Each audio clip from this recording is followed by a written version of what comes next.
بسم اللہ الرحمن الرحیم۔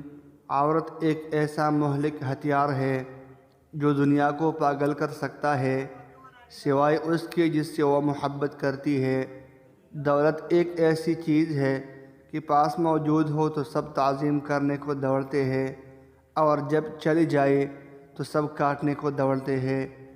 اپنے نقصان پر ہرگز غمزدہ نہ ہوا کرے، کیونکہ خدا آپ سے اس وقت تک کچھ واپس نہیں لیتا جب تک اس سے بہتر آپ کو عطا نہ کر دے۔ عورت چاہے شادی شدہ ہو یا کنواری، اگر اس میں حیا ہے تو وہ خاص ہے، اگر حیا نہ رہی تو اس کی کوئی وقعت نہیں رہتی۔ جو شخص یہ چاہتا ہے کہ وہ روز بیوی کے ساتھ ہم بستری کرے اور اس کی جسمانی طاقت میں کمی نہ آئے تو اسے چاہیے کہ کشمش اور کاجو کھایا کرے۔